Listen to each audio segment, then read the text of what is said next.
Good evening. Welcome to Boys from the Baltic Star. I am Ben, in the bottom right of your screen, and in the top right is the glorious Ewan, back from his holidays. And very nice to have him back. You have a nice time, Ewan? I did, thanks, Ben. I had a lovely time. Very peaceful. Without you and Luke. Yes, I can imagine. Dungeons to die in and books trying to kill me. Yeah. Yes, less of that. Yes. So what we do on this stream is we play narrative gaming. If you've been here before, welcome back. If you haven't been here before, welcome. If you're watching on VOD, welcome on VOD. I don't know how you do that because you can't interact, but anyway, please feel free to interact any way that you can. Try Discord. We're on that sometimes. Tonight we are in a change from our sort of regular traveller stream that we usually do on a Friday. We are missing the third boy of the Baltic Star, Luke, who's gone off to foreign parts because he's got taste, you know. And so tonight we are playing the. I'm just going to check the date because I did look it up and I've completely forgotten. Of course, this is the 1984 fighting fantasy game book Deathtrap Dungeon by Ian Livingstone. Now, I should point out, when I opened this book, I realised that I must have bought it second-hand at a second-hand bookshop when I was a youngster, rather than brand new, because someone's written 20p in pencil inside the front cover. Which, frankly, is a bargain. I've said it before and I'll say it again. Yeah. I mean, probably slightly less of a bargain in 84 or 85 or whenever I bought it, but yes. So, first thing we have to do is roll up some characters. This is the standard fighting fantasy character arrangement. This one doesn't seem to have any particular changes. Some of them have tweaks and other things you have to worry about. But for us, this time, all we need to do is roll our skill, stamina, and luck. Welcome, Kelly. Welcome, Sparrow. Welcome, Socks. Lovely to have you with us. Right. Are you ready to roll some characteristics? I am indeed. Okay, so our character's skills, and we will amend these later because we're going through as a duo rather than on our own, and it's a bit cheating to go through with full spec characters from two of us. 1d6 plus 6. And that's a 3 plus 6, so a 9 for me. Same for me. Would you believe it? Stamina, 2d6 plus 12. And believe me, you're going to need all of those. That's an 8, so 20. Mine's a 9. And luck, 1d6 plus 6 again. And that's a 10 for me. 6. Oh, that's a good one. I got a 2. 2 plus 6. Oh. 8. Okay, I got a 4, so that's a total of 10. Now, Nice. We each start with 10 provisions, which seems frighteningly many, which can restore 4 stamina anytime we like, but obviously at the cost of a provision each time. We each start with a potion, but before we do the potion, I think we should decide what we're going to cull from our initial stats. Because there are 2 of us playing, we cull 4 points from our lineup.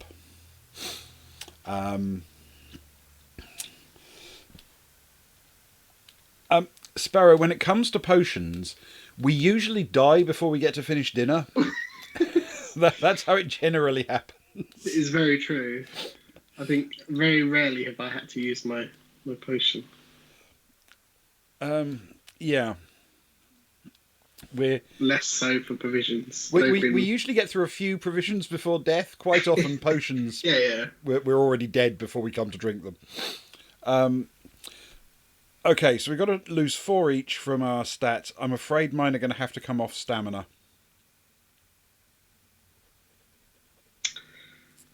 Yeah, I'm going to have to take all mine off stamina as well.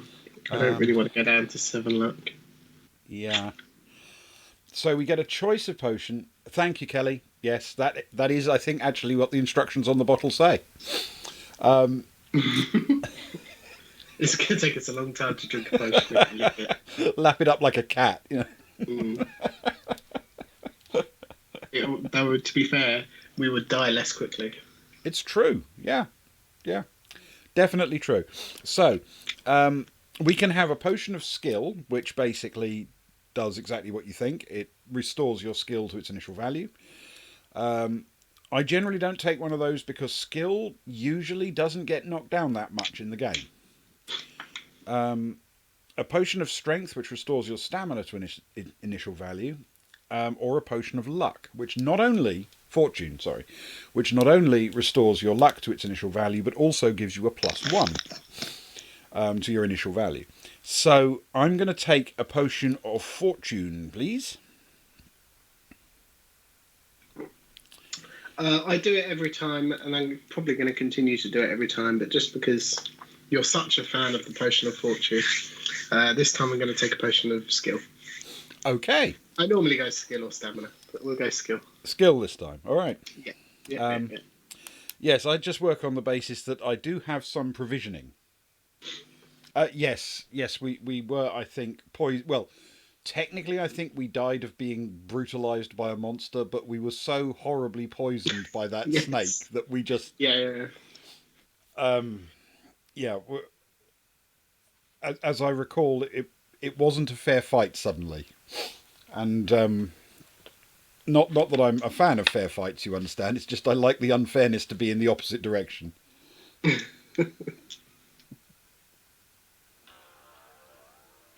But yes, our stats all of a sudden plummeted. And then we were confronted with a monster. Yeah, which killed and ate us, basically. Yeah, but there's going to be no snakes in this dungeon. I'm No. pretty sure. No sort of hollow trees to stick your hand into or anything like that. I'm sure it'll be fine. Okay, so with that bookkeeping done to begin with, my stats are 9, 16 and 10. I have a 9, 17 and an 8. Okay. We sound truthfully... I like your okay in a questioning. I'm a little bit worried already. It's called Deathtrap Dungeon, and we haven't exactly got top flight stats. No. So, the background. Despite its name, Fang was an ordinary small town in the northern province of Chiang Mai. Situated on the banks of the river Kok, it made a convenient stopover for river traders and passengers throughout most of the year. A few barges, rafts, and sometimes even a large sailboat would usually be found moored at Fang. But all that was long ago, before the creation of the Trial of Champions. Now once a year the river is crammed with boats, as people arrive from hundreds of miles around, hoping to witness the breaking of an ancient tradition in Fang, and see a victor in the Trial of Champions. On the 1st of May each year, warriors and heroes come to Fang to face the test of their lives. Survival is unlikely, yet many take the risk, for the prize is great, a purse of 10,000 gold pieces and the freedom of Chiang Mai forever. However, to become champion is no easy task. Some years ago, a powerful baron of Fang called Succumvit decided to bring attention to his town by creating the ultimate contest. With the help of the townspeople, he constructed a labyrinth deep in the hillside behind Fang, from which there was only one exit. The labyrinth was filled with all kinds of deadly tricks and traps and loathsome monsters. Succumvit had designed it in meticulous detail, so that anybody hoping to face its challenge would have to use their wits as well as weapons skill. When he was finally satisfied that all was complete, he put his labyrinth to the test. He picked 10 of his finest guards, and, fully armed, they marched into the labyrinth. They were never seen again. The tale of the ill-fated guards soon spread throughout the land, and it was then that Succumvit announced the first Trial of Champions. Messengers and news sheets carried his challenge: 10,000 gold pieces and the freedom of Chiang Mai forever, to any person surviving the perils of the labyrinth of Fang. The first year, 17 brave warriors attempted the walk, as it later came to be known. Not one reappeared. As the years passed and the Trial of Champions continued, it attracted more and more challengers and spectators. Fang prospered and would prepare itself months in advance for the spectacle it hosted each May. The town would be decorated, tents erected, dining halls built, musicians, dancers, fire eaters, illusionists, and every sort of entertainer hired, and entries registered from hopeful individuals intent on making the walk. The last week of April found the people of Fang and its visitors in wild celebration. Everybody sang, drank, danced, and laughed until daybreak on the 1st of May, when the town thronged to the gates of the labyrinth to watch the first challenger of the year step forward to face the Trial of Champions. Having seen one of Succumbit's challenges nailed to a tree, you decide that this year you will attempt the walk. For the last 5 years you've been attracted to it, not for the rewards, but for the simple fact that nobody has ever yet emerged victorious from the labyrinth. You intend to make this the year in which a champion is crowned. Gathering up a few belongings, you set off immediately. 2 days' walk takes you to the coast, where you enter the cursed Port Blacksand. Wasting no time in that city of thieves, you buy your passage on a small boat sailing north to where the River Coke meets the sea, and from there you take a raft upriver for 4 days until finally you arrive in Fang. The trial begins in 3 days' time, and the town is in an almost hysterical mood of excitement. You register your entry with the officials and are given a violet scarf to tie around your arm, informing everyone of your status. For 3 days you enjoy Fang's greatest hospitality and are treated like a demigod. During the long merriment you almost forget your purpose in Fang, but the evening before the trial, the magnitude of the task ahead begins to dominate your thoughts. Later, you're taken to a special guest house and shown to your room. There is a splendid 4-poster bed with satin sheets to help you rest, but there is little time left for sleep. Just before dawn, a trumpet call awakens you from vivid dreams of flaming pits and giant black spiders. Minutes later, there is a knock on your door, and a man's voice rings out saying, "Your challenge begins soon. Please be ready to leave in 10 minutes. You climb out of bed, walk over to the window and open the shutters. Already people are thronging the streets, moving quietly through the morning mist. Spectators on their way to the labyrinth, no doubt, hoping to find good vantage points from which to watch the competitors. You turn away and walk over to a wooden table on which your trusty sword lies. You pick it up and cut the air with a mighty sweep, wondering what beasts its sharp edge may soon have to meet. Then you open the door into the corridor. A small man with slanted eyes greets you with a low bow as you emerge from your bedroom. "Please follow me," he says. He turns to his left and walks quickly towards the stairs at the end of the corridor. Leaving your guest house, he darts down narrow alleyways between houses, and you have to walk quickly to keep up with him. Soon you come to a wide dirt road lined with cheering crowds. When they see your violet scarf, they cheer even louder and start showering you with flowers. The long shadows cast by the people in front of you shrink as the bright yellow sun rises higher in the morning sky.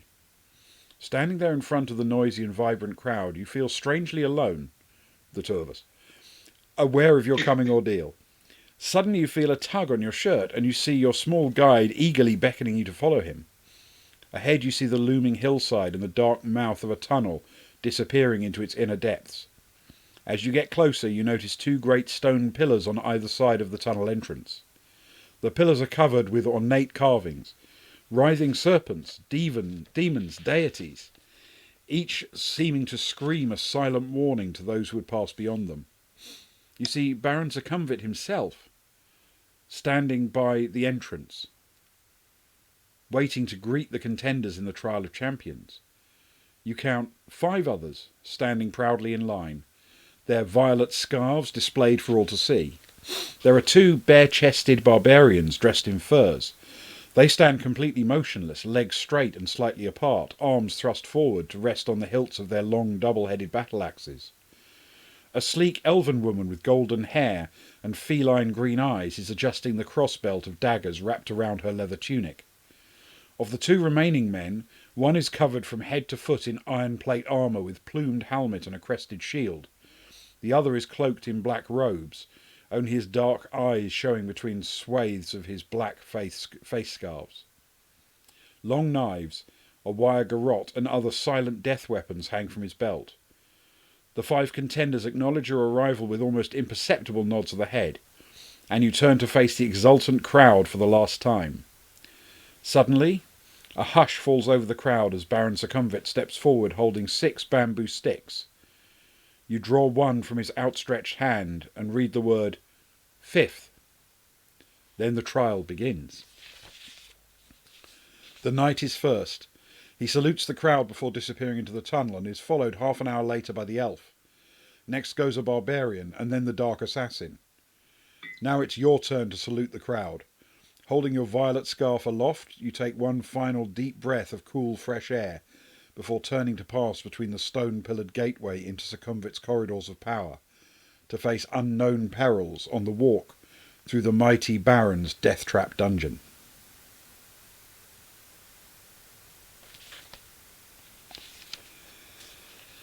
And there we go.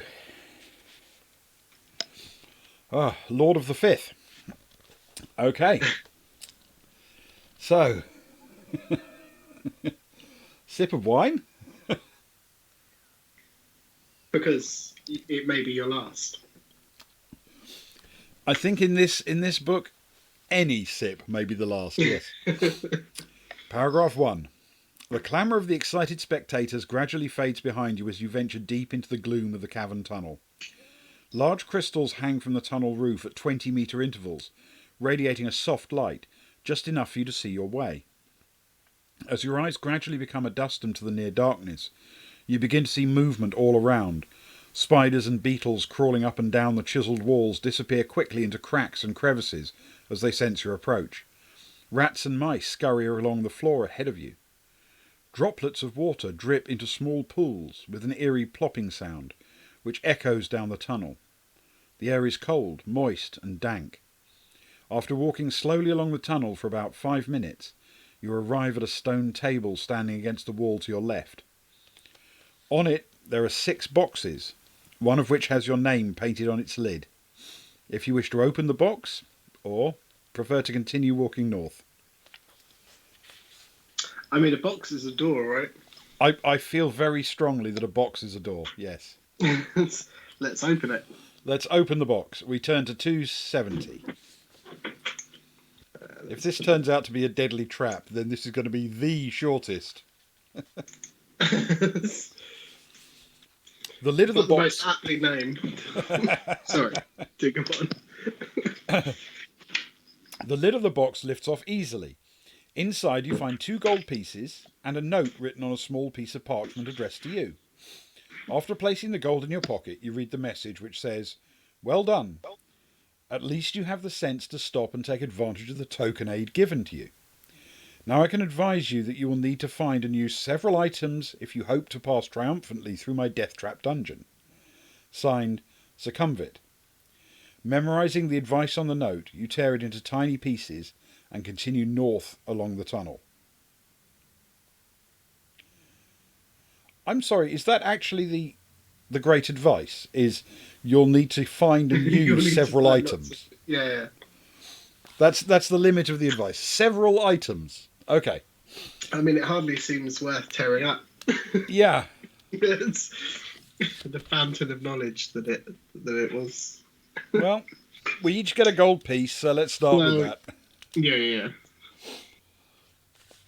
If we turn back now, we're in profit. It's true. Yeah, assuming they let you back out again and the townsfolk don't just tear you apart limb from limb for being a coward. Okay, continue north along the tunnel, turn to 66.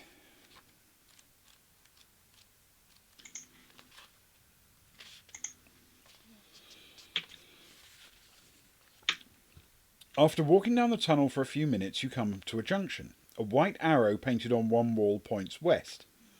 On the floor, you can see wet footprints made by those who entered before you. It's hard to be sure, but it looks as though 3 of them followed the direction of the arrow, while 1 decided to go east. Do we want to go west or east? Oh. This is a Robert Frost moment, isn't it? Are we going to take the path less travelled? Yeah, let's do it. You think east is the way to go?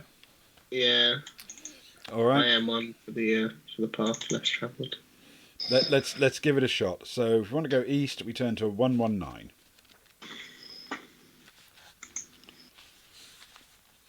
Ahead, you can see a large obstruction on the tunnelled floor, although it's too dark to make out exactly what it is.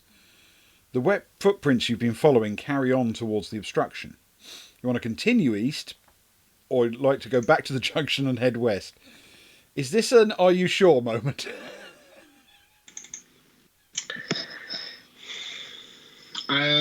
It kind of feels like it. What do you fancy? Keep going or turn back?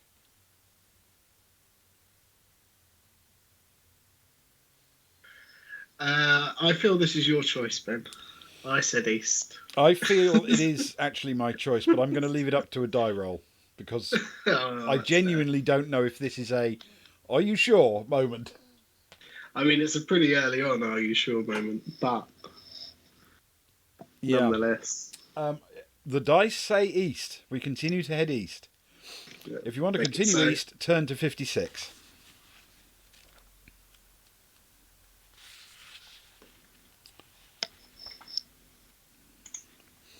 You see that the obstruction is a large brown boulder-like object. You touch it with your hand and are surprised to find that it's soft and spongy. You can climb over it or slice it open with the sword.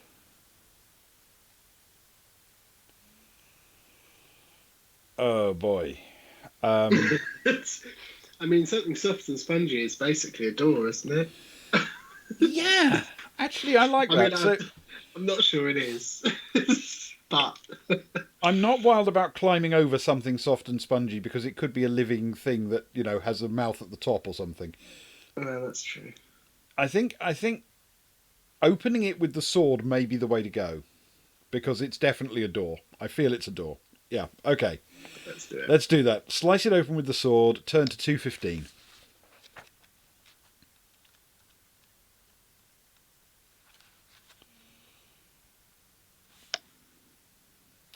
Your sword easily pierces the thin outer casing of the giant spore ball.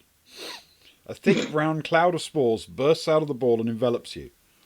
Some of the spores stick to your skin and start to itch terribly. Great lumps come up on your face and arms, and your skin feels as if it's on fire. Lose 2 stamina points. Frantically scratching your itching lumps, you step over the now deflated spore ball and head east. Okay. 2 stamina. Well, obviously that was the wrong thing to do, but equally, I mean, 2 stamina, not the worst thing in the world. Yeah, it could be much worse. That's half a provision. Half a provision. So we now step over the deflated ball and head east, turn to 13.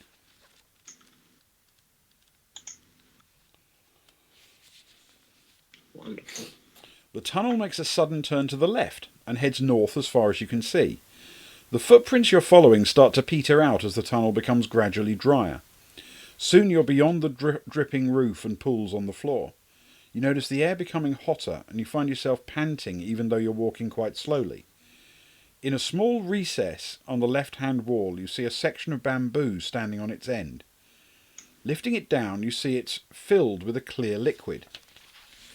Your throat is painfully dry and you feel a little dizzy from the heat in the tunnel.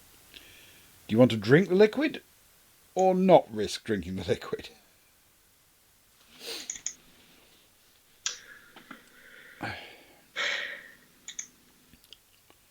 Do you drink a liquid through a weird bamboo straw that you've just found in a place called Deathtrap Dungeon? Tough call, right? I say that, but I'm going to drink it. Okay. All right. I mean, it's got to be. Wish to drink the liquid, turn to 147. Something good, right? A bamboo straw is a door. The water in the bamboo pipe is welcomingly refreshing. Add a stamina point. It also contains a magical solution which will enable you to be exposed to melting point temperatures without harm. Discarding the bamboo, you start off north again in good spirits. Turn to 182. Good call. Oh, blimey.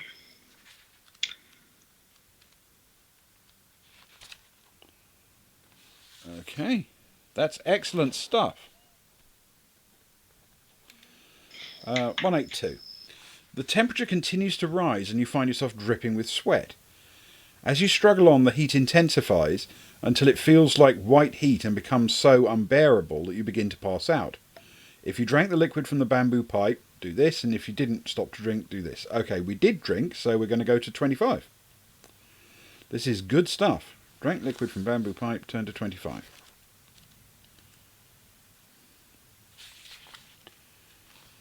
Although the temperature in the tunnel is higher than you would normally tolerate, the liquid from the bamboo pipe keeps you alive. Turn to 197. So that was a really desperate one to get right. Mercifully, the temperature now starts to drop rapidly and soon it feels almost cool again. On the left-hand side of the tunnel is a closed door. It has a small iron plate on it, which might possibly slide open. Do you try to open the door, slide the iron plate, or continue up the tunnel? Well, I mean, obviously we're going to open the door. The question is whether we open the iron plate first. yeah. Yes. I would say yes. Try to slide yes. the iron plate. Okay. Let's go with the plate. Okay, 156. Well, a plate is a door, surely. Yeah, it's like a smaller door within a door. Yeah, it's a meta door or a. And we've got to open both doors, otherwise, what are we even doing here? I agree. It would be just wrong otherwise. Slide the iron plate. Turn to 156.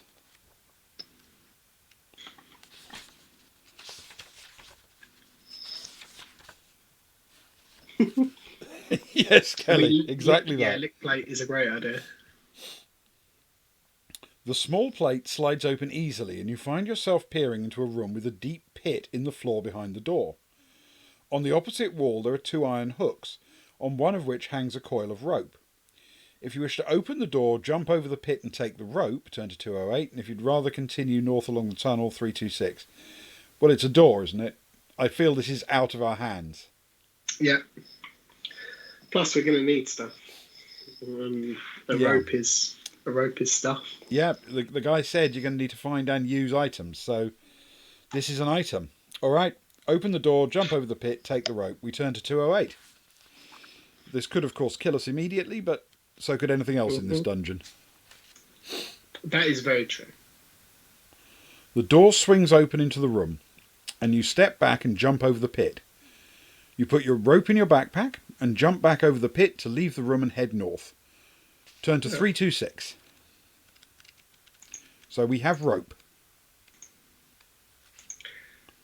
I'm worried that we didn't even have to roll or anything. It is a concern, right?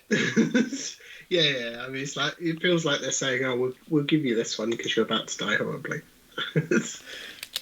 That is how it feels. Ahead you see the tunnel turn sharply to the left. You turn the corner and almost bump straight into 2 fierce-looking orcs armed with morning stars and wearing leather armour. You're totally unprepared, and as you draw your sword, one of them swings its morning star at you. Roll a die. If you roll a 1 or a 2, 3 or a 4, 5 or a 6. Okay. We rolled a 3, so it's 189 we turn to.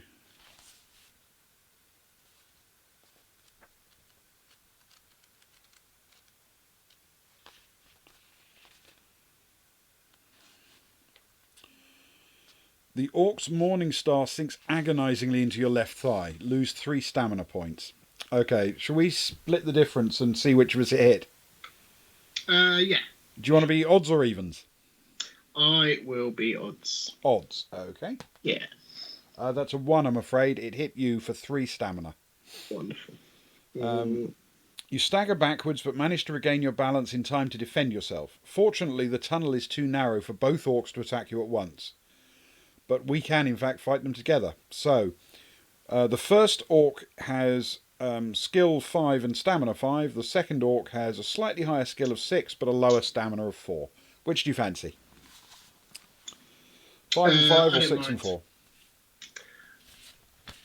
I will take the 5 and 5. Okay. All right. You take 5 and 5. I'll take 6 and 4. Cool. Okay. First combat. I roll an 8 plus 9. That's 17. The orc rolls a 9 plus 6 is 15. So he's down to 2 stamina. How did your first combat round go? I got a 6 plus a 9 is a 15, and the orc rolled a 5 plus a 5 is a 10. Ooh. So it's down to 3. I'm not going to test my luck because my luck isn't very good. Frankly. Yes. Don't blame you. Okay. Second round. I have rolled actually quite well. I've rolled an 11, so that's 20, which means I'm afraid this orc is doomed. Roll for him anyway. He rolls a 7, which takes him up to a total of 13. My orc is done. Very nice. I rolled a 10 plus a 9 is a 19. And the orc rolled 5 plus a 5. Which means they're down to 1. Mm-hmm. Away you go. And that is a 7 plus a 9 is a 16. Ooh. And a 12 for the orc. Plus a 5. So 17. that is me. It knocks 2 stamina off you. Down to well within provisions range. I should have tested my luck. But I did roll an 8 plus a 9, which is 17, and I think that's untouchable. Get a 12. That's yeah. They did not. They rolled an 8. Excellent.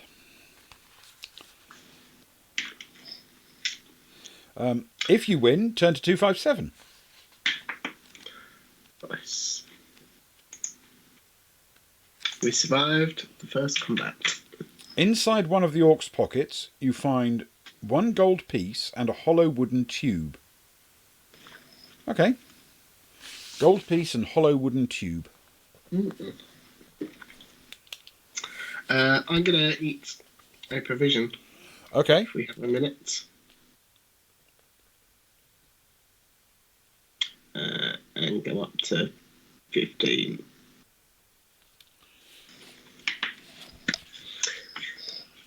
Nine provisions and 15 out of my 17 stamina, which sounds a lot lower than 17 does. Yeah. When I took 4 off it, 17 sounded okay, but that is. I forgot that was my maximum. Oh yeah, that's a good number. Yes. Never will it be that again. You set off west, turn to 164. Wonderful. As you walk along, droplets of water again start falling from the tunnel ceiling. You see wet footprints made by the same boots that you followed earlier heading west. The footprints lead to a closed iron door in the right-hand wall of the tunnel, but do not seem to go any further.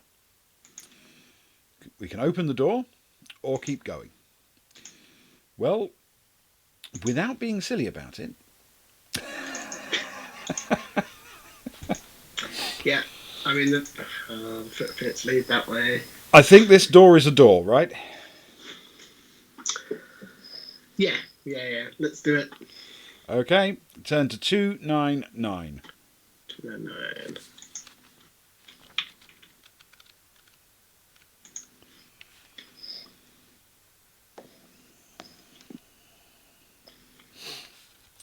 The door opens into a large chamber where you are shocked to see one of your rivals who's obviously met a sudden gory death. It is one of the barbarians, and he is impaled on several long iron spikes which are fixed to a frame that has sprung out of the floor. A lot of rubbish and debris litters the floor, concealing a hidden tripwire which he must have stepped on and thus released the spiked frame. In the far wall is an alcove in which you can see a silver goblet standing on a small wooden table. We can walk over and search the barbarian, walk over towards the alcove, or close the door and continue west. I mean, I think clearly alcoves are doors, right? The question is, are barbarians doors? I mean, you've got to think that at the very least they've got 2 gold pieces on them. Mm-hmm. It's a fair point. Let's. I mean, unless you feel particularly strongly that we shouldn't search the barbarian, I think we should. I think we should search the vault. I mean, I'm aware we're going to blunder into a couple of things as we do this, but the reality is, I think we just have to keep trying everything until we die. I mean, that's pretty much our MO at this point, I think. I think it is, yeah. We will walk over to search the barbarian and turn to 126.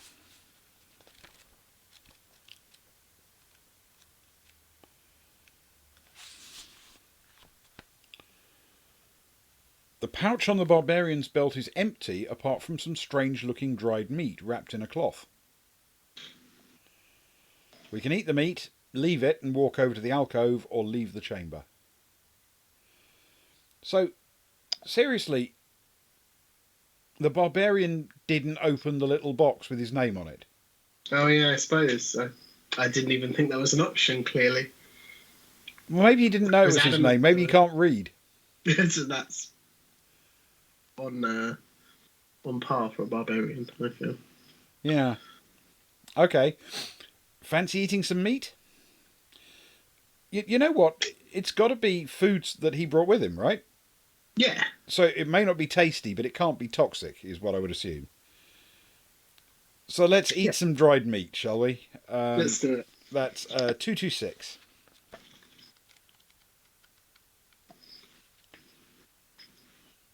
The meat contains herbs, which will increase your strength. Add 3 to your stamina score. Lovely. That gets me all the way back up to my peak stamina of a mighty 16. Nice. I too reach my maximum at 17. We can go over to the alcove or leave the chamber. Alcove? Yes. With reluctancy, yes. I want to see what's going to happen. Alcoves are doors, but obviously we're going to step on a trap and immediately die, but, you know. Lose 4 stamina. Yeah. Turn to 41.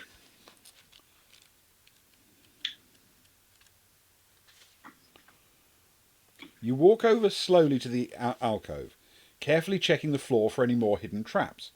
You see that the goblet contains a sparkling red liquid. We can drink it or leave, basically.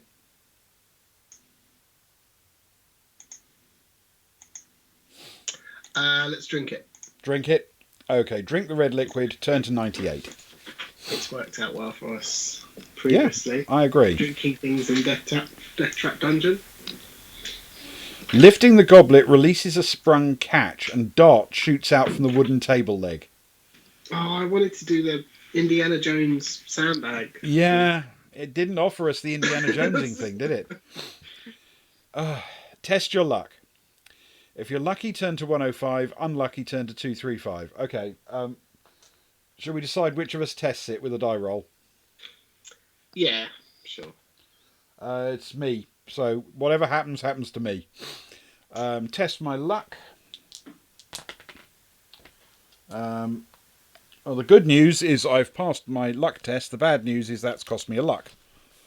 Yes. However, lucky. Lucky turned to 105. Your reflexes are sharp and you quickly jump aside. The dart whistles past, only just missing you, and thuds into the opposite wall. You see the goblet lying on the floor and the red liquid running away in rivulets over the grey stone. At least the goblet may be of use, so you put it in your backpack. If you've not done so already, you can walk back to search the barbarian, otherwise you have to leave and continue west. Okay, so we get a goblet, which I think was a silver goblet. A goblet and a tube. A hollow wooden tube. Excuse me.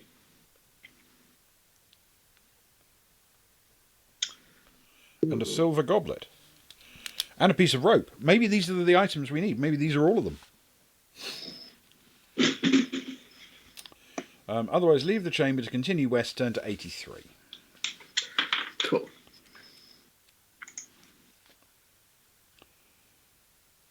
The passage soon leads to a junction. You notice more footprints on the floor, possibly as many as 3 pairs, heading north from the south passage. You decide to follow them. Okay, so essentially it ends in a T-junction. I think that's what that means. And there's a north and a south, and we head north. So I'm guessing the people who went west have now joined us coming up from the south. Yeah. That makes sense. I'm not going to go all the way over. Yeah. Bring us back to the middle. And to be fair, we don't know what what machinations their maze went through anyway. Yes. Yeah. Okay, we decide to follow them and turn to 37.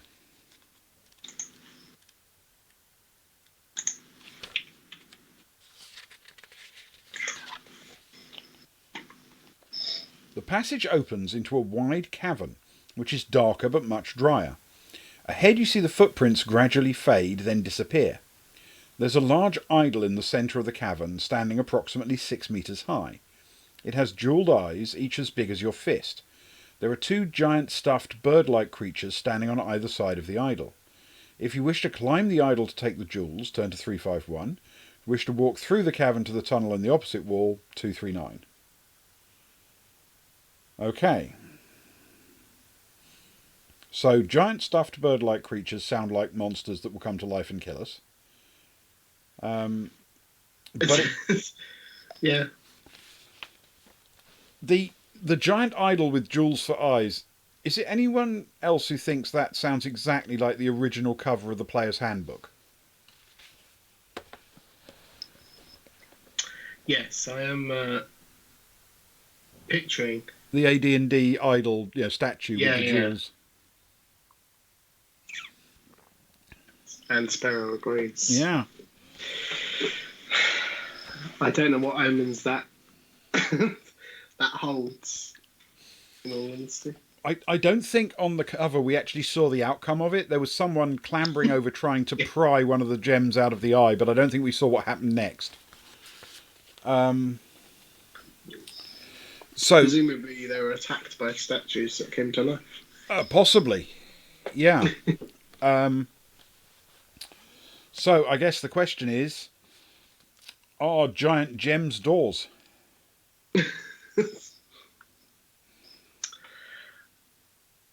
I suppose I'm tempted to say this has to be a trap, right? I can't think of any inherent use for giant jewels to keep us alive. In a Deathtrap Dungeon? No, I can't, if I'm honest. They sound more like things to make greedy adventurers die. Yeah. Okay, then let's press on, shall we? We can walk through the cavern to the tunnel in the opposite wall. Turn to 239. I'm not saying this is a first, but it's a rarity. That's for sure. It is a rarity. That and I think we've learnt not to stick our arms in things, and this. That's true. I mean, it's growth, frankly. Yeah. Growth as players. Yes, I feel good about us. Yes. Not much farther down the tunnel, you come to a closed door on your left. Putting your ear to the door, you listen intently but hear nothing. If you wish to open the door, turn to 102 or keep walking north, 344. A door is a door, right? Yeah, I mean, I say growth as players, but it's a door. Yeah, a door is a door. So we're going to open the door and turn to 102. Yeah, of course we are.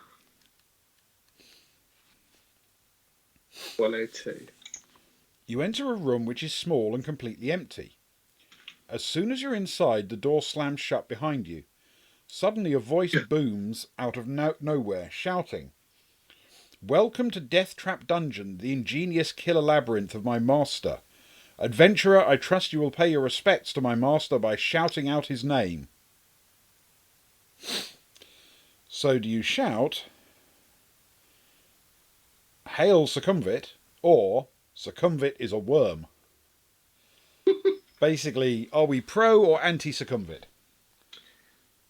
So what he said was, "Welcome to Deathtrap Dungeon, the ingenious killer labyrinth of my master."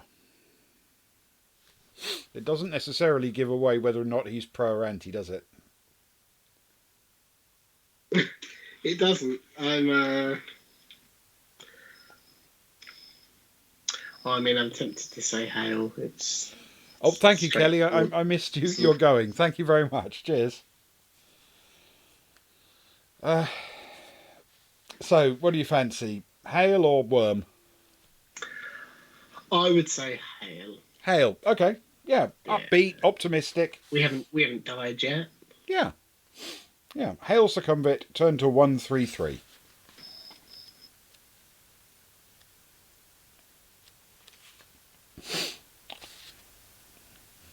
Once again, the mysterious voice calls out. Only this time its tone is full of contempt and derision. "So we have a snivelling weed in our midst, do we?" sneers the voice. "My master has a special gift for you, loathsome creep." Suddenly water starts pouring into the room through a hole in the ceiling. It soon rises above your ankles and there is no apparent way of escape. You wade back to the door. It's firmly locked, but in desperation you try ramming it with your shoulder. Roll 2 dice. The total is same as a less than skill, greater than skill. Okay. So you've got to do a skill check. Skill, it turns out, is not exactly my perfect hitting zone. I have a skill of 9. I have the same. What do you fancy? One of us has got to have a go and find out whether we make or fail a skill check. Make a roll for it. Let's see which one of us All right. it is. It's a 3, and you were odd, sir, so it's your go. Okay. Right. Wait, I want to hit under or over? Equal or less? Oh, I got a 6. Excellent. Which is less than 9. I say equal or less. It just says roll 2 dice, and if the total is the same or less, do this. The same or less, turn to 178.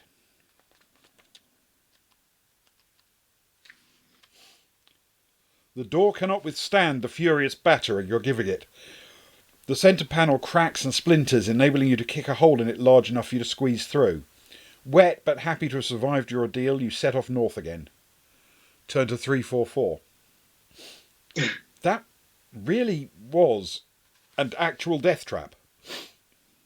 Turn to 344. 344. It was indeed, and I feel as though nothing. Well, I suppose nothing bad came out of it. The tunnel twists and turns, but keeps steadily north. Ahead you see a thin shaft of blue light streaming down from the ceiling to the floor. It sparkles and shimmers, and you can see images of laughing faces in the light. If you wish to step through the light, turn to 229, or if you'd rather walk around the light, turn to 107.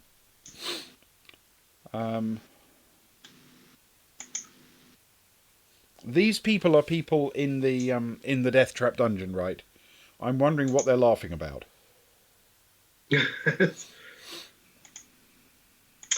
Yeah. I don't think it's going to... I don't know. It's your call, Ben. I don't think laughing light is a door. That seems reasonable. I'm going to try walking around it because I don't feel it's a door. So we'll rather walk around the light, turn to 107. This will probably kill us, of course, immediately because anything could. Yeah. What doesn't? You come to an arched doorway set in the right-hand wall of the tunnel. The heavy stone door is closed, but there's an iron latch and a round handle. If you wish to try the door, turn to 168. Instead, you want to continue... Well, doors are doors, yeah? Yeah. A door is a door. So we have to try the door. It's the rules. So we're going to turn to 168. Although I do feel this is perhaps where we've been going wrong. Possibly. I'm not going to say it's the reason that we've died every time, or almost every time, and failed the others, but... Lifting it the could latch be. and pushing the heavy stone door open, you find yourself in a large cavern. The light is dim and murky, but as your eyes begin to adjust, you see the walls are covered in green algae and running with moisture. The floor is strewn with straw. The atmosphere is warm, damp and fetid, and a soft humming sound fills the air. You step gingerly through the straw towards a corner of the cavern where there appears to be a shallow pit. Peering warily into the pit, you're disgusted to see a mass of pale, writhing worms, some as much as 1/2 metre long. Utterly nauseated, you're about to turn away when you notice that their undulating bodies are swarming around a dagger, its point held fast in a crack in the pit floor. The hilt is cased in black leather studded with opals, and the blade is fashioned from a strange reddish-black burnished metal you've never seen before. You long to touch the dagger, but this would mean plunging your hand in among the writhing worms. Do you reach for the dagger, or back away in disgust and leave? I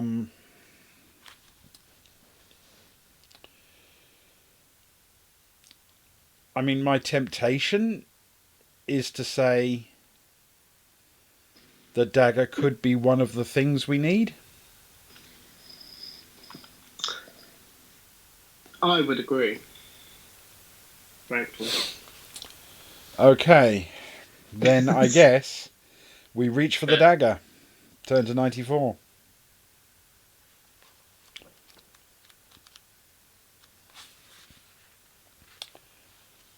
Taking a deep breath, you lean over the pit and plunge your forearm into the mass of wriggling worms. They're cold and clammy and feel extremely nasty, but at least they're harmless, and you're able to seize the dagger by the hilt. You give it a hard tug and it comes away from the crack in which the tip was embedded. Admiring its beauty and wondering whether it might once have belonged to some luckless contestant, you put the opal-studded dagger firmly in your belt and leave the cavern. Okay, that was seemingly successful. Opal-studded dagger. That's a good thing. Surely can't be a bad thing.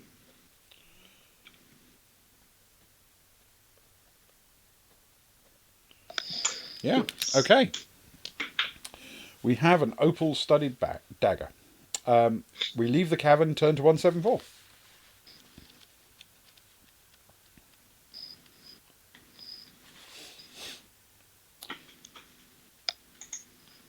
As you make your way back to the doorway, the buzzing sound increases in intensity, and you look around desperately to discover where it's coming from. Glancing up in the nick of time, you see the huge and grotesque black shape of a giant fly emerging from a recess high up in the cavern wall. As it gets closer, you realise that it's at least 1.5 metres long. Its opaque wings vibrate, making the sickening buzzing noise you can hear, and its 6 black hairy legs are poised to grasp your body. Below its multifaceted eyes is a long, shiny black proboscis which darts in and out venomously. You've stolen the giant fly's treasure from her brood of maggots, and you must take the consequences. Test your luck. If you're lucky, do this. If you're unlucky, do that. I feel it's your turn to test luck. I feel that's entirely unfair, Ben, but you're probably right. Right. It's under or equal to? Equal to or less than your current luck, yeah. That's not bad. That's double 3 is a 6. Excellent. So I am under, but I will reduce it to 7. We are lucky and turn to 39.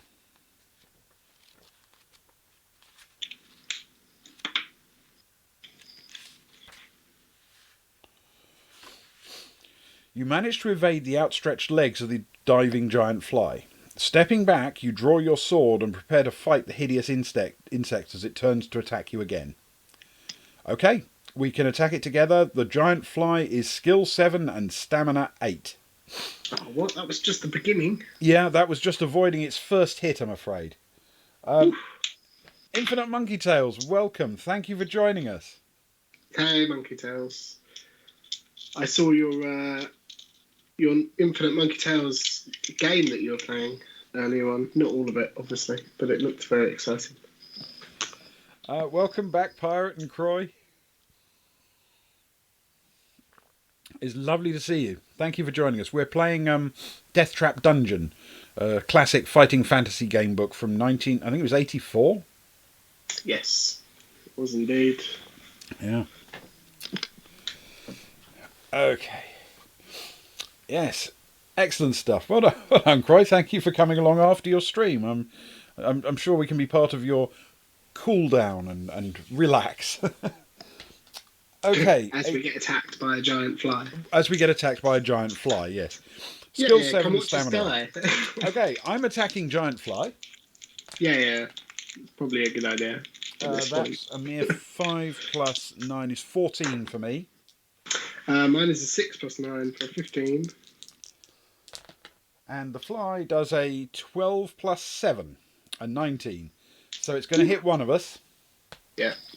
And the one of us is you, I'm afraid. That was a 3. Cool. I shall go down to 2 stamina. Next combat round. I attack with a 2. Oh, mine's a 10. Excellent. Plus a 9. Plus a 19. Right, so I've got a total of an 11. You've got a total of what, a 19? 19, yeah. The fly has a 6 plus 7 is 13. So you knock 2 off it. That's down to 6. And we find out if it went for me or you. Luckily it went for you. So you fended it off and wounded it. And I did nothing useful. You know, as is my way. Well, only when the dice say. Yeah, absolutely. When the dice say, that's when it all goes horribly, horribly, horribly wrong. I'd say you're better than 50-50. Okay. Next up, I'm going to attack. This time I roll a 7, so that's a total of 16. Mine is a 7 as well. Plus a 9 is a 16. Excellent. And the fly rolls a 5. Plus 7 is 12. It's down to 2 stamina. Okay. And my next attack is a 5, I'm afraid. Plus 9 is 14. Funnily enough, I got a 5 as well, Ben. So that's 14. And the fly, however, did a mere 4 plus 7. 11. So the fly is dead. If you win, turn to 111. In fact, we rather overkilled it. We delivered a 4 stamina point hit to a 2 stamina point monster. We did indeed. I think it's down to the Infinite Monkey Tails raid. I agree. I think that they've turned out to be brilliant for us. Yeah. So, yes, if you win, turn to 111. If. Like it was ever in question. Ever in doubt, yeah. You wipe the vile yellow slime from the blade of your sword and walk quickly to the door, back into the tunnel and head north. Turn to 267.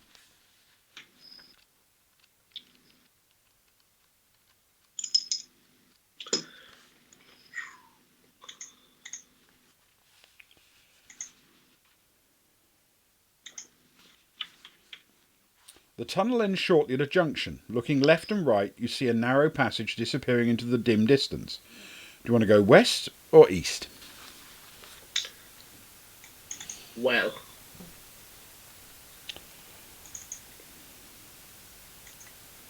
I hate these T-junction west and east decisions. Because it always feels as though you're cutting off not half of the map, but you know what I mean? Yeah. At least half of the map until you come back together with the rest of It's the map. And if there's something down there you're going to need, then it's already game over. I have this horrible feeling that, if for example, I think we got some quite useful loot by going east at the first choice. Yes. So I'm wondering if you need to go east the first time in order to complete the scenario, and maybe now you need to go west or east. You mix it up a bit. And I just don't know which is the winning move. Yeah, I think definitely this time you need to go west or east. Okay. To be fair, those are the available options. So we've narrowed it down to 2. Yeah. 2 out of 2. Yeah.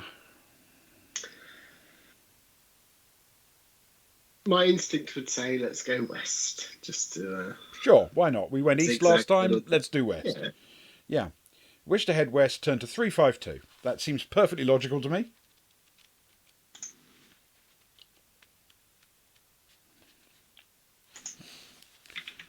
Ahead you hear the sound of rocks being ground and crushed. The noise grows louder and suddenly you realise that the wall on your right is starting to collapse.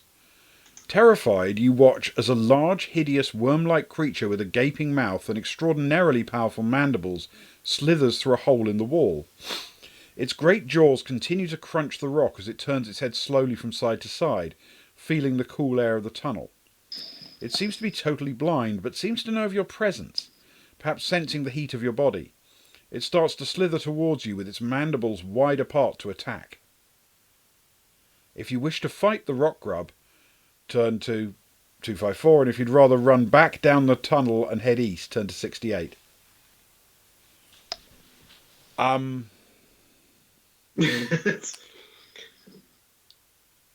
have to say, when we went east the first time, we immediately encountered a thing that was troublesome and might have made us turn back. But beyond That's it, there true. was some good loot. That is also true.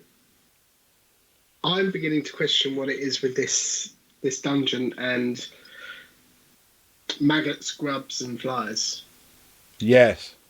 Frankly, Yes, our I feel a theme. sort of Lord and Master, Baron Succumbit, has turned out to be a bit of a creepy guy, really. Oh, Ben. I think for the sake of that terrible pun, let's put us all out of our misery and fight the thing. We'll fight the rock grub. Just to avoid any more puns like that, yes. Okay. Rather fight the rock grub, turn to 254.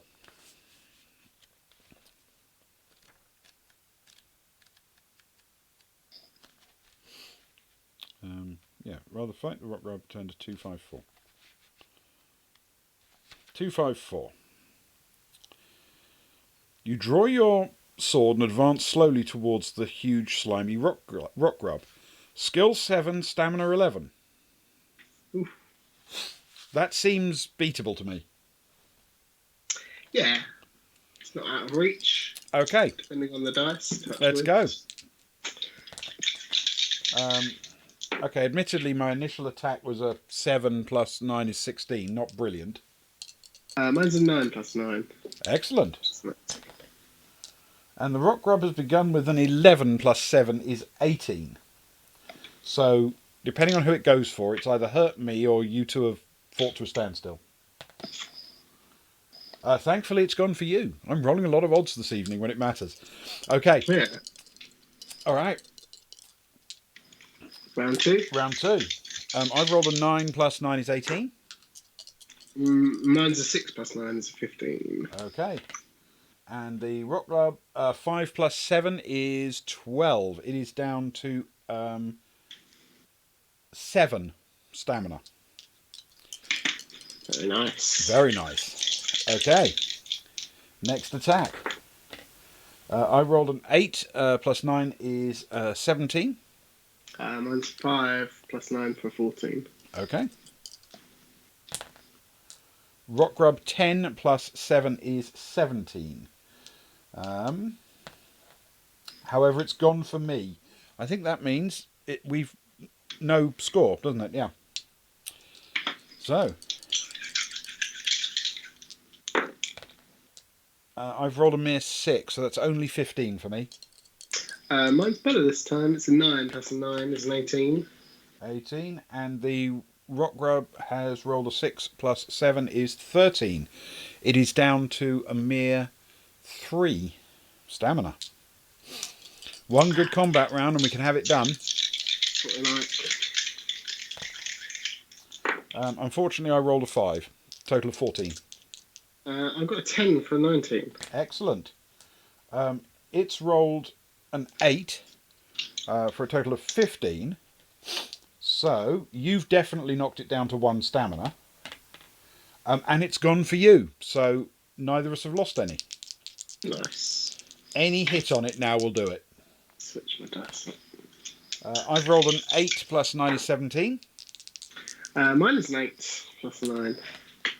It's a 17. The Rock Grub has also rolled an 8. We've done an even more impressive overkill, delivering 4 stamina points of hit to something that only had 1 this time. It feels fitting though. It was the beefiest of monsters that we have faced. Yeah. Yes, quite right. That felt like a thing. So, Rock Grub, if you win, turn to 76. When we win. When we win, turn to 76. I'm not getting too cocky. I know it's just round the corner. Okay. You step around the great bulk of the dead rock grub and peer into the darkness of its borehole. You can see only a few meters, but you're able to make out that it inclines slightly and is wet from the secreted slime of the rock grub. So do we want to explore the borehole or keep going west? I mean, it's basically a slimy door, isn't it? Yeah, it's a slimy door, and it might even be a shortcut. That's true. Which way did it come from? Did it come from the north? I think it came from the north, yes. Yeah, thank you, Sparrow. I think we concur. Boreholes are definitely doors. Mm-hmm. At least when made by grubs. Yeah. All right, we will explore the borehole. Turn to 317.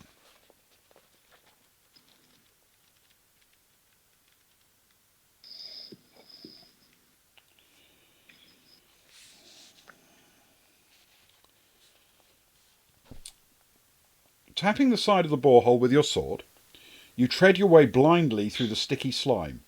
You follow its twisting and turning course for what seems an age, and begin to wonder where it might lead. Suddenly you hear a slithering sound up ahead. You freeze with fear, your eyes desperately trying to pierce the pitch-black darkness. Before you realise what's happening, you're gripped around the neck by the powerful mandibles of another rock grub. It's the mate of the rock grub you killed, and has been attracted by the smell of blood on your sword. It squeezes harder until your neck snaps like a small twig. Your adventure ends here. Wait, what?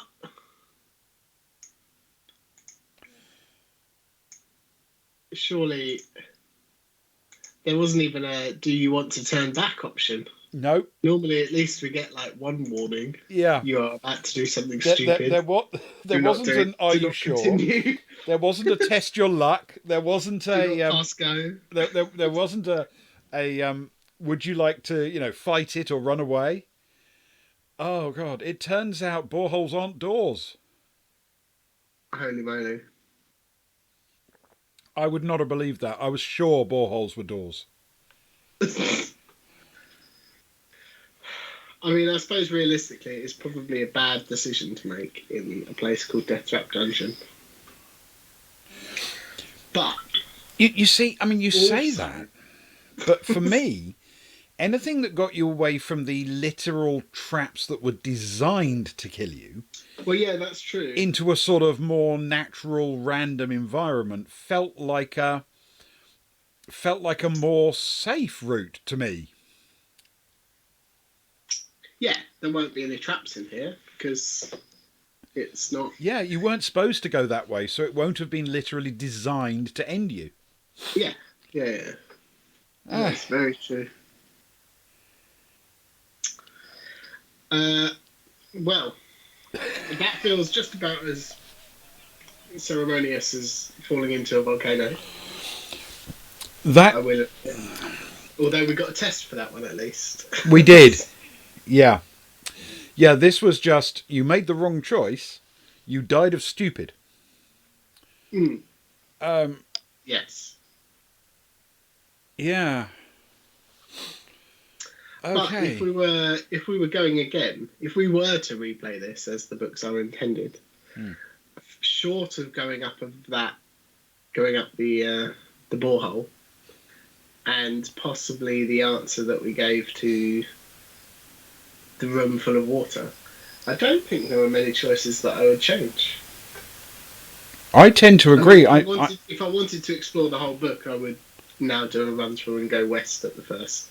T-junction, but Yeah. if I was just trying to improve my run, I certainly wouldn't change too much. Yeah. Well, Thanks, Sparrow. yeah. Thank you, Sparrow. That's very kind of you to say. I feel we are, if anything, getting worse at these. True. So the score now stands at none. We've played a total of 7, and we've won none of them. Hold on, we can get a graphic for this.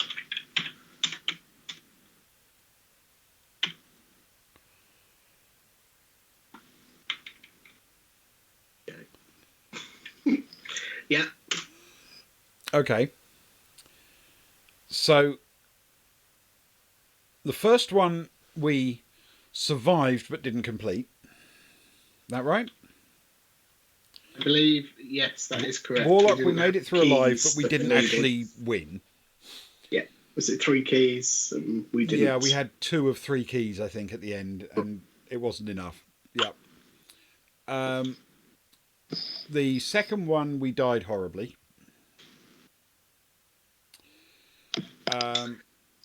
The third one, was that City of Thieves? No, that was the 5th one. Third one was Forest of Doom. Oh, that one we survived and then died in the epilogue. Yes. Yeah, the loop, Yeah. as it were. We didn't actually win it, of course, but we also didn't quite survive it. We came close to surviving it. The 4th one, we died of stupid.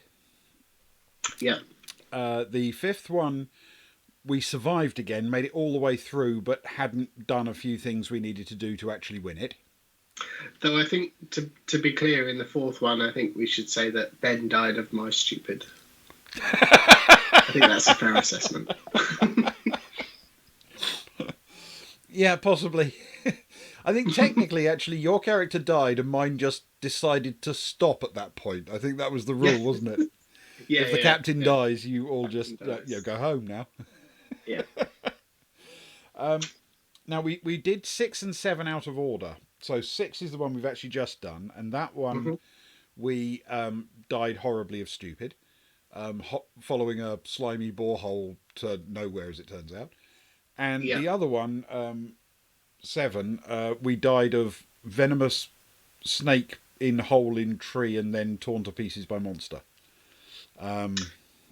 Which felt more agreeable, you know. We were asked if we were sure we wanted to stick our hand in the hole, I'm pretty sure. And then we tested our luck, we failed, and our stats got dramatically worse. And then we still had a chance to defeat the monster. But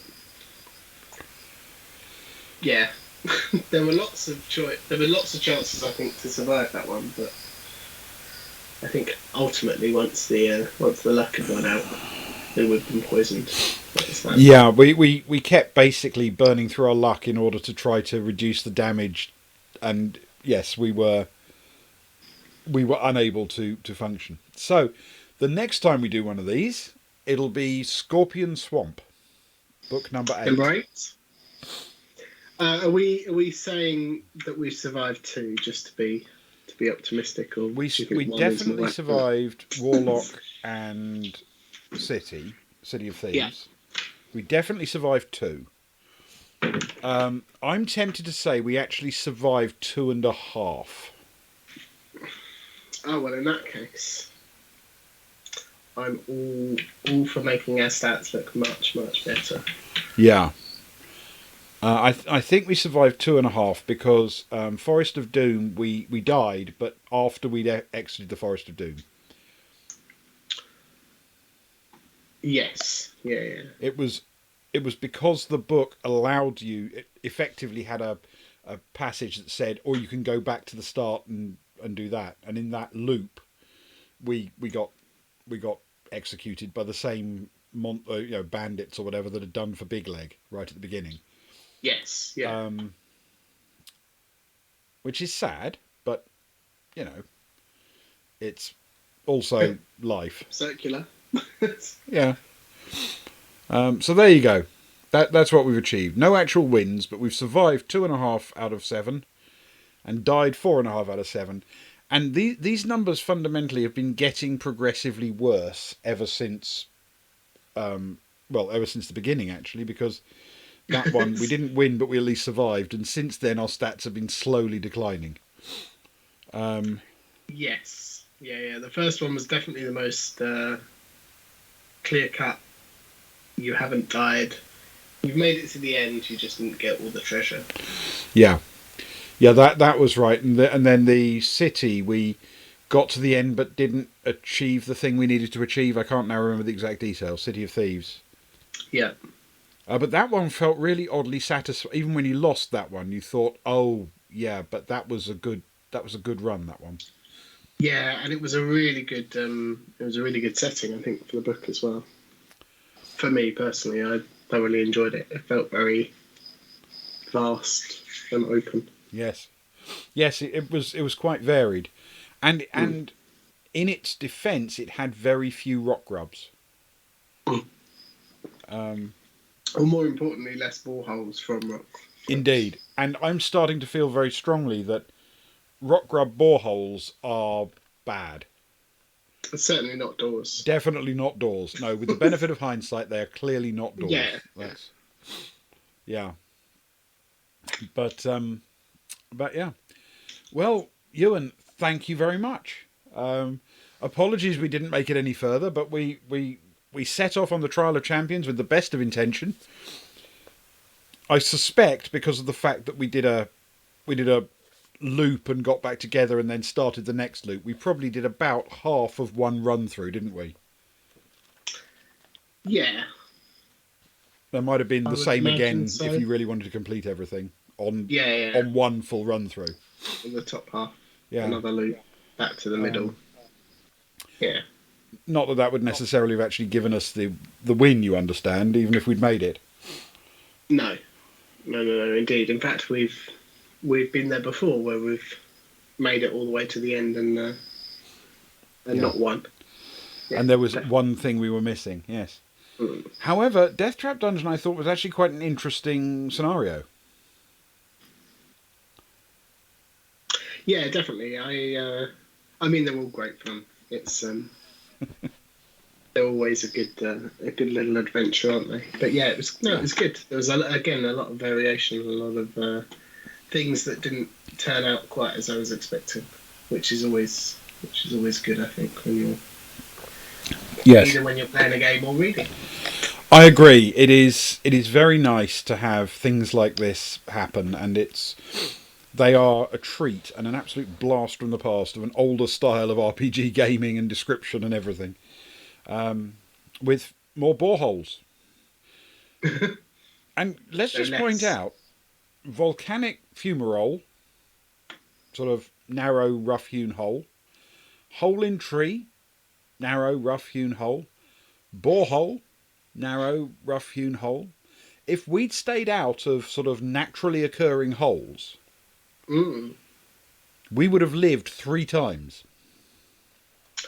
Lived longer 3 times. So maybe naturally occurring holes aren't doors. Is that the lesson we're taking from this? We've tried 7 books and we've learnt 3 books. We've learnt frankly nothing. But in 7 books we've died 4.5 times. Yes, thank you, Sparrow. It would be probably. We've died 4.5 times, and so 2/3 of our deaths have been down to naturally occurring holes rather than man-made ones. Yes. You can't argue with those statistics. So I think what we're achieving slowly is a refinement of what a door is. Yes. Is it a door? Question number 1. If yes, is it a naturally occurring door? If yes, do not go in. Yeah. If no, enter. I think that may be the way to go. Yes. We'll get a decision tree with some algorithms going with our process. there's probably a way to write an AI that can kind of outthink Ian Livingstone, if you know what I mean. That can learn the way Ian Livingstone's brain works Yeah, and work out how yeah, to yeah. beat all Ian Livingstone games. Oh, certainly. It'd be really interesting. How many books are there at the minute? Oh, a lot, but I don't know how many he wrote. And introducing other authors would really mess up the logic, wouldn't it? Oh, that's true. Yeah, that is very Yeah. true. I was just thinking for the two new ones that were released. Yeah. If you programmed the old ones into a decision making AI or algorithm, could you just first time play through it and make it to the end and win? It's never going to happen, but it's an interesting thought experiment. Thank you, Sparrow. Thank you so much. I really appreciate that. And Thanks, Sarah. right, well, I guess, Ewan, it's time we signed off and said good night. Yeah, just quickly, tomorrow we're orbital bluesing, aren't we? We Is are. that the plan? Yes, Luke will be back tomorrow, possibly a little bit on the tired side, after a week of relaxation, Mm. and possibly, full of spitting anger over what I've done with his gaming evenings in the meantime. But No, I don't think so. But what we will do is yes, we will assemble for Orbital Blues tomorrow, which is you and me playing along with the glorious Sock Fiddler Indeed. and Luke GMing in this rather remarkable sort of Firefly Bebop universe. Yeah, it's been great fun so far. And I think it should be potentially a very fun episode of it. I think it's going to be quite A interesting. nice little position, yeah. Yeah, there's lots of, where we left them, we just made a whole load of friends and then wandered off into an ornate part of town to explore some more. Under no Precisely. pressure whatsoever and with no reason to hide from anyone. No, nobody's chasing us. We're definitely not in a gang neighbourhood. Quite right. It's going to be fine.